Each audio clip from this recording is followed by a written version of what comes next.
Bienvenue dans un nouveau journal sur PPACI TV. Au sommaire de cette édition, la prise de fonction des nouveaux présidents du Conseil stratégique et politique et de la présidence exécutive.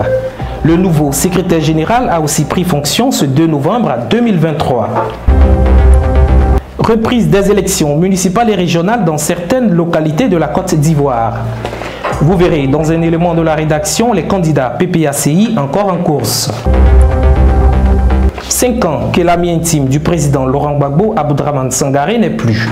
En ce jour de commémoration, Françoise Rabé rend hommage à l'illustre disparu. Suite au réaménagement de la direction du parti par le président Laurent Gbagbo, les nouveaux présidents du CSP, de la présidence exécutive et le secrétaire général ont pris fonction ce 2 novembre après les passations de charges. Reportage de Ange Abraham et Yabin Guesson. C'est à une triple cérémonie de passation des charges que nous avons assisté ce 2 novembre au siège présidé par l'ambassadeur Emmanuel Aka, directeur des cabinets du président Laurent Gbagbo et supervisé par le vice-président exécutif Polo Dominique, en charge de l'administration du parti. La cérémonie débute à la présidence exécutive où le ministre Hubert Oulaye, président sortant, passe le témoin au ministre Dano Guégué Sébastien, président entrant. Après la situation du contexte de la cérémonie et le mot du président du parti, l'ambassadeur Emmanuel Aka laisse la place au superviseur Polo Dominique. Celui-ci rappelle la décision de nomination et en donne une explication aux intéressés. Puis, la remise officielle des documents. Un rapport dûment signé par les deux parties et le directeur du cabinet sanctionne chaque étape. Le président m'a renouvelé sa confiance. Je lui dis un grand merci, je lui dis toute ma reconnaissance. À mon frère Dano, je souhaite bon vent. Nous avons besoin d'un PPACI fort. Et ce n'est pas un premier venu. Dano Didier est connu dans le parti. C'est un des hommes de confiance du président Laurent Gbagbo. Je lui dis encore ici, de façon publique, que je suis tout à fait disponible pour l'accompagner chaque fois qu'il le jugera nécessaire. Je suis à sa disposition. En tout cas, je lui souhaite bon vent. Il faut qu'avec lui, le parti se relève et montre à nos adversaires que nous sommes là. À l'endroit des militants, je leur demande de faire confiance au président et de continuer de faire confiance aux dirigeants qui ont été désignés par le président Laurent Gbagbo. Nous ferons tout, n'est-ce pas, pour lui faire honneur. Des remerciements sincères au président Laurent Gbagbo qui me fait l'honneur et l'amitié et surtout la confiance, me confier cette responsabilité. J'en mesure vraiment la pesanteur sur mes épaules, mais avec le soutien et la disponibilité de mon frère et ami Hubert Oulaye qui a déjà tracé les sillons, je pense qu'on peut faire du chemin ensemble. Et aujourd'hui, ce que nous cherchons pour le PPACI, c'est de consolider notre parti sur le terrain. Donc nous allons nous atteler à cela. Une fois le parti est consolidé, nous allons engager les autres batailles. Et pour cela, nous avons besoin de tous les militants, de tous les dirigeants, mais surtout lui, le président Hubert Oulaye, pour l'expérience qu'il a eue pendant ces 2 années qu'il a dirigé le PPACI, pour qu'ensemble, on puisse conduire ce bateau PPACI à bon port. La cérémonie se poursuit au secrétariat général pour une autre passation entre Adamana Picasso, le secrétaire général sortant, et Jean-Gervais Keïdé, le secrétaire général entrant. Le procédé ne change pas. Ainsi, Jean-Gervais Keïdé prend officiellement fonction. Je réitère mes sincères remerciements au président du parti, son Excellence le président Laurent Gbagbo, et puis j'ai foi au PPACI. Je crois en ce parti, je crois en ses leaders, je crois en cette nouvelle direction et je pense que nous allons rebondir rapidement. Nous allons effacer les traces de cette fraude massive. Nous allons montrer que nous sommes un grand parti et nous allons nous mettre dès à présent en ordre de bataille parce que pour nous, il s'agit de reconquérir le pouvoir en 2025 et cela est non négociable. Je vous remercie. Nous avons au PPACI, depuis notre plus longue expérience, depuis notre aussi longtemps que remonte le temps, nous avons l'habitude d'être forts lorsque ça devient compliqué. Ce n'est pas que nous demandons les difficultés, mais c'est lorsque surviennent les difficultés que les militants, les compagnons du président Gbagbo se révèlent à eux-mêmes.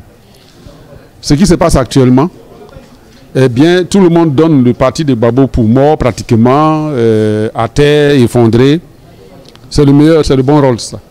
Et nous allons démontrer que le PPACI est le parti avec lequel il faudra compter dans les prochains mois. C'est un moment traditionnel, c'est vrai, mais c'est avec beaucoup de joie que je prends le relais de mon jeune frère Damana Diapikas. Et comme c'est une équipe, nous allons travailler comme une équipe. Dernière étape de la triple cérémonie, la présidence du Conseil stratégique et politique CSP. Sous l'œil vigilant de nombreux membres de l'organe, le président sortant du CSP, le ministre Assoadou, passe la main au ministre Justin Koné-Katina, président entrant, sans toutefois sacrifier au cérémonial. Merci au président Laurent Gbagbo pour cette haute fonction qu'il vient de me confier. Faire respecter la ligne du parti, définir la politique générale du parti. Je voudrais aussi remercier tous les camarades, en particulier camarade Koné-Katina et les autres qui étaient avec moi en exil au Ghana. Aujourd'hui, un nouvel objectif est là. Arriver au pouvoir, reprendre le pouvoir d'État de manière pacifique, mais de manière résolue en 2025. Et nous replace encore devant. Donc je voudrais remercier tous les camarades, militants de base, la jeunesse, les femmes du parti et vous de la communication. Parce que vous êtes à un poste extrêmement important. Un mot de reconnaissance et de profonde gratitude au président Laurent Gbagbo qui, en ce qui me concerne, me témoigne d'une très grande confiance et il est parfois difficile de pouvoir travailler à la hauteur de cette confiance qu'un grand homme te porte. Mais je pense cette mission avec l'assurance que non seulement j'ai été bien formé par mon prédécesseur, que les anciens, mais que je continuerai toujours de bénéficier de leur formation, de leur encadrement. Comme il a dit, c'est des noms en eux-mêmes qui font l'essentiel de notre lutte politique. Assoadou, Odette Soye, Akoun Laurent, quand tu entends ces noms, c'est toute l'histoire de notre lutte politique qui se vit là. Et je suis l'heureux gagnant donc, de cette expérience-là. Et je voudrais vraiment lui dire merci. En tout cas, merci beaucoup. Je voudrais ensuite dire à nos aînés, je voudrais leur demander que j'ai besoin de leur soutien, j'ai besoin de leur engagement, comme l'ont exprimé autour du président Assoadou. J'ai besoin de leur encadrement et j'ai besoin de leur disponibilité.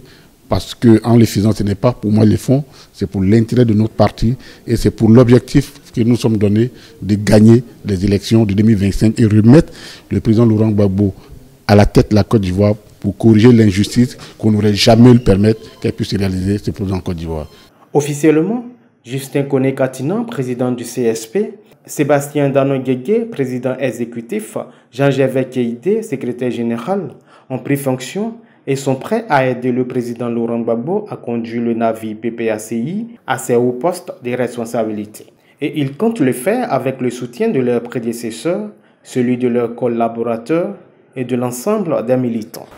La reprise des élections couplées municipales et régionales est fixée au 2 décembre prochain selon la CEI. Qui sont les candidats PPACI encore en lice?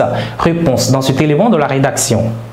Sur ordre du Conseil d'État, les élections municipales et régionales seront reprises le 2 décembre prochain dans 9 communes et une région.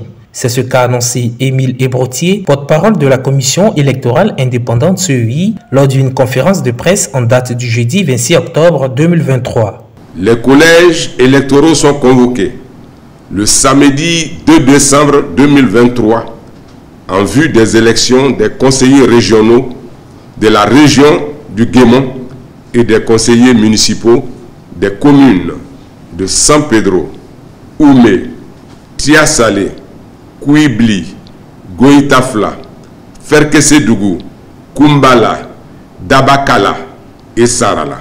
Le Parti des peuples africains Côte d'Ivoire sera bel et bien présent pour ce deuxième tour, notamment dans la région du Guémont avec l'ex-président de la commission logistique, Bilo Zerewe Daniel, qui tentera le tout pour apporter la région au président Laurent Gbagbo. Il en sera de même dans les communes de Kouibli avec Cheide Ladislas et Goïtafla avec Tabi Florent. En alliance avec le PDCI RDA en tête de liste, le PPACI sera représenté par Michel Bakounadi, Jean Alali Amon, Nambo Kadja et Sylvanus Kla, respectivement dans les communes de Dabakala, Oumé, Tiasalé et San Pedro.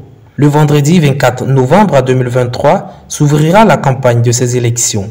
Elle prendra fin le jeudi 30 novembre à 0h. Le 2 décembre 2023, les collèges électoraux seront appelés à élire les conseillers municipaux et régionaux dans les dites localités. Une autre campagne électorale s'annonce donc pour les candidats PPACI qui auront eu le temps de voir toutes les fraudes commises dans les autres localités ainsi que les irrégularités leur permettant, nous l'espérons, de prendre toutes les dispositions pour éviter qu'ils soient à leur tour victimes de ces fraudes. Pour rappel, la commission électorale indépendante n'a pas pu donner les résultats des élections du 2 septembre dernier dans le Guémont et à Kouibli.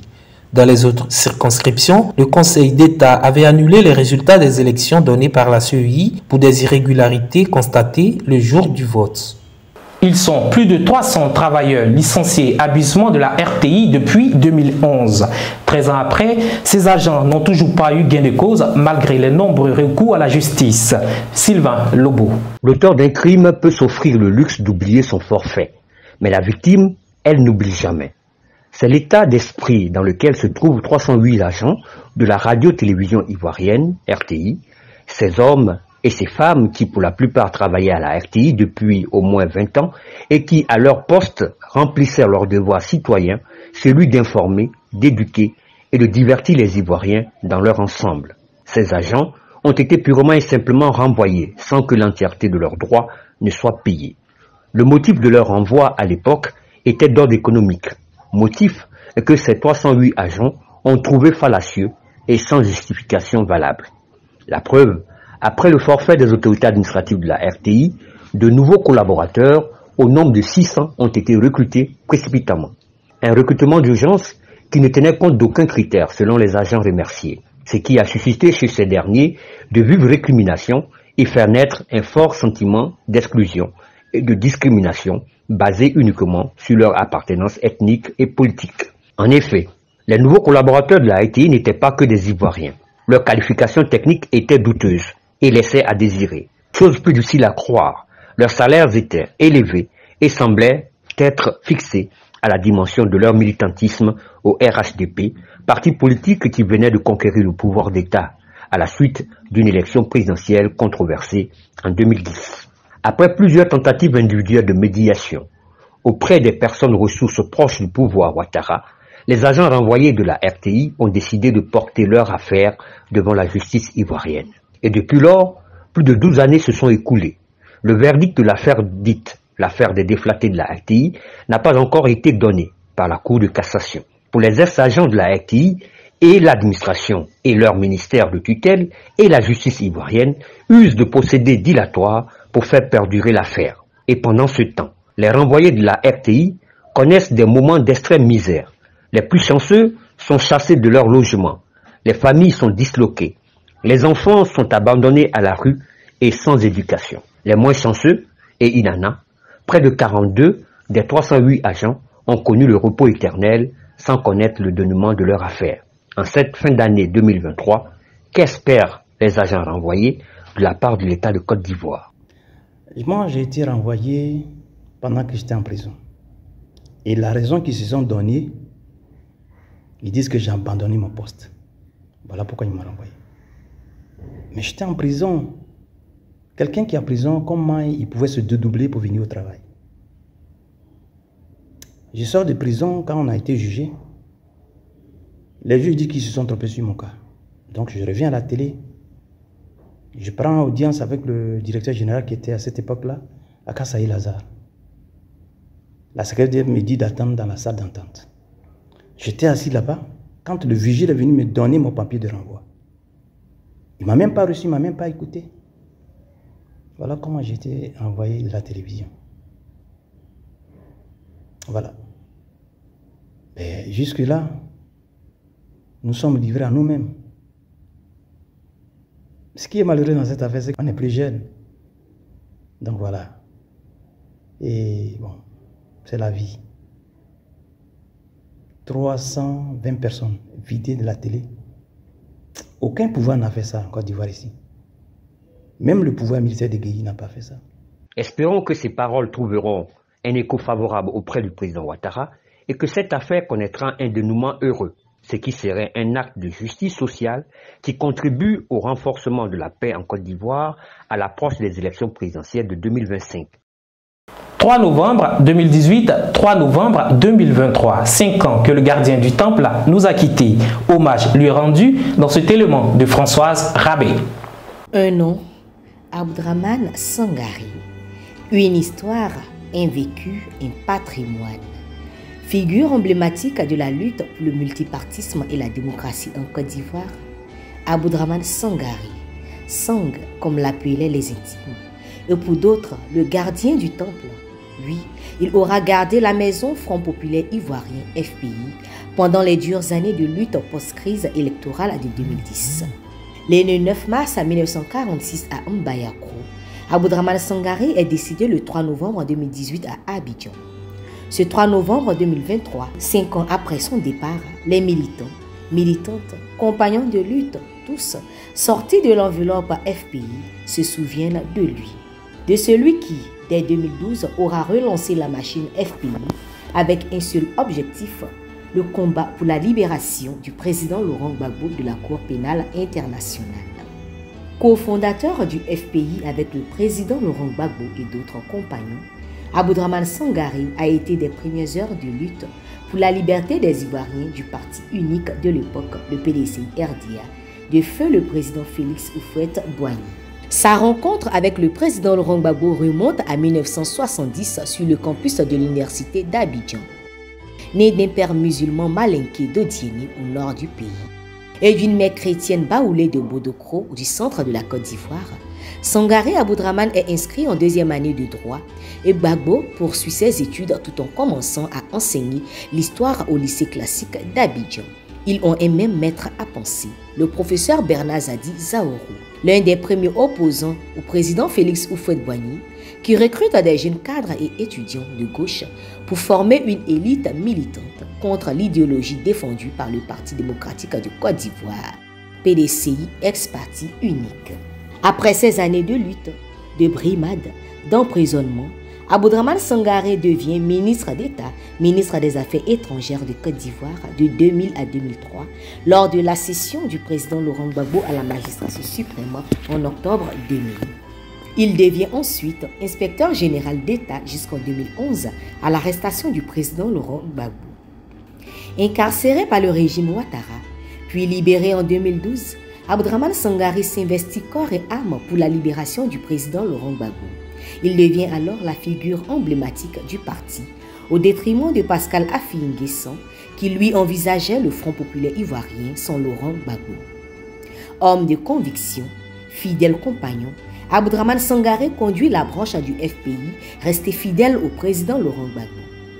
En 2015, il devient le président par intérim du Front Populaire Ivoirien à l'issue du congrès de Mama, qui a élu le président Laurent Gbagbo comme président du FPI.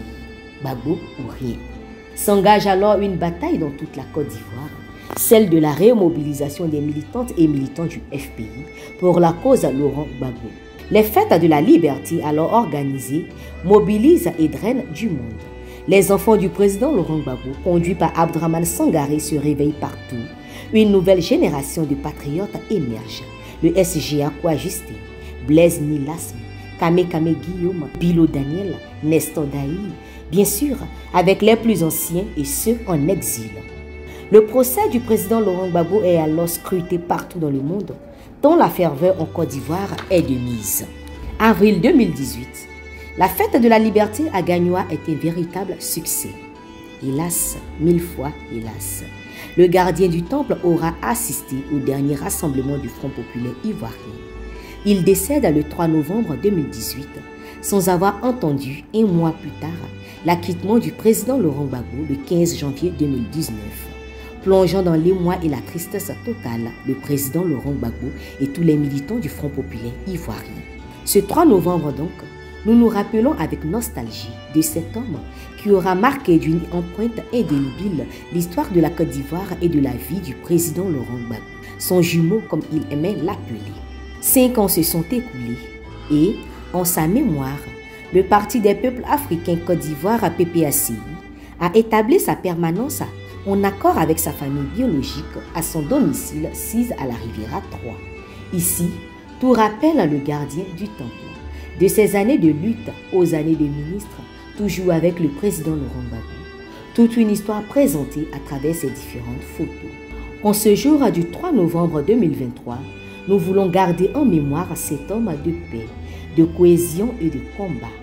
Nous terminons avec ce poème inédit en l'honneur du président Abdraman Sangaré, fait par l'ex-premier ministre togolais Joseph Kokou Kofi-Go. L'ange gardien du temple à Abdraman Sangaré. Dès le commencement, tu étais avec lui, prenant toujours ta part de ses joies, de ses peines, jusqu'à l'assaut final où l'on vit la géhenne s'ouvrir pour engloutir l'espoir qu'il a produit. Comme les apôtres, vous étiez secoués, certains embastillés, la plupart en exil. L'espérance affaiblie ne tenait qu'à un fil, des vestes retournées se sont désavouées. Puis sa voix retentit, on ira jusqu'au bout. Si tous vous tenez bon, moi j'en ferai de même.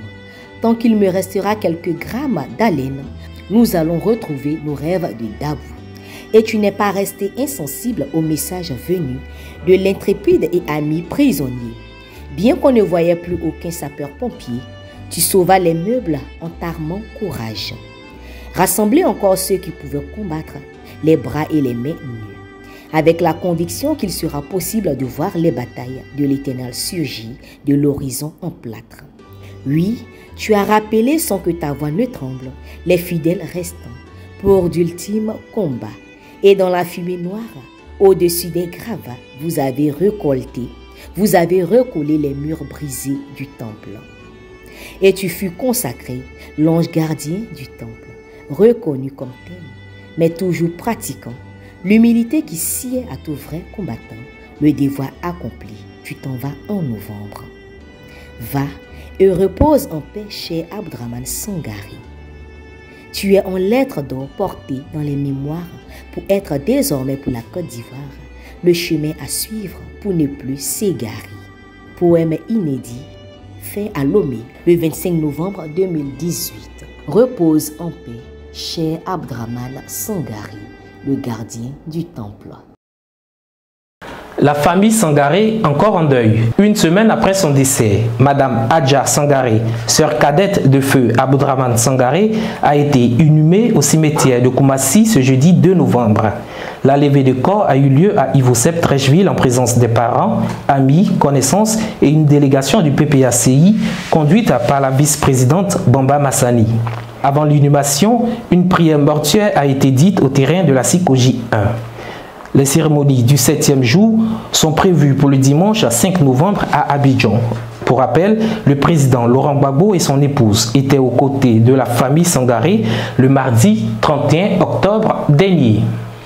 C'est tout pour cette édition. Merci de nous avoir suivis. Nous vous donnons rendez-vous dans les prochaines éditions.